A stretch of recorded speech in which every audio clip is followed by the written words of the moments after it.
Hi everyone, నేను doctor Madhavilatha Guntur నుంచి మాట్లాడుతున్నానండి. ఇవాళ డయాగ్నోస్టిక్ ల్యాప్రోస్కోపీ ఎప్పుడు చేయాలి, ఎందుకు చేయాలి తెలుసుకుందాం.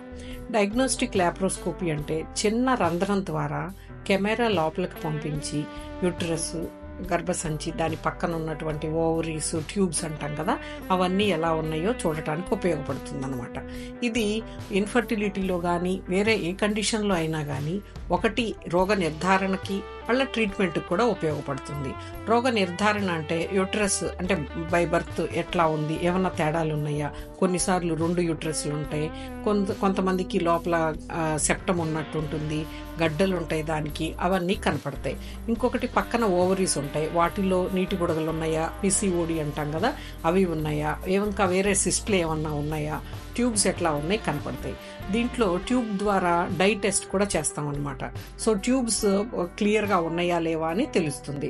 ట్యూబ్స్ క్లియర్గా ఉంటేనే ప్రెగ్నెన్సీ వస్తుంది. ఒకవేళ చిన్న చిన్న అడిషన్స్ ఏవైనా ట్యూబ్స్లో ఉంటే కనుక వాటిని కూడా రిలీజ్ చేయవచ్చు దీంతో. ఇంకొకటి, దీంతో పాటు గర్భసంచి ముందు వెనక కూడా ఎండోమెట్రియోసిస్, చాక్లెట్ సిస్ట్ ఏమన్నా ఉంటే వాటిని కూడా కాటరీ చేసేసి తీసివేయవచ్చు అనమాట. కాబట్టి diagnostic laparoscopy both treatment and డయాగ్నోసిస్కి ఉపయోగపడుతుంది. కాబట్టి సో ఇన్ఫర్టిలిటీ పేషెంట్స్కి డయాగ్నోస్టిక్ ల్యాప్రోస్కోపీ అనేది చేయించుకోవటం అవసరమే.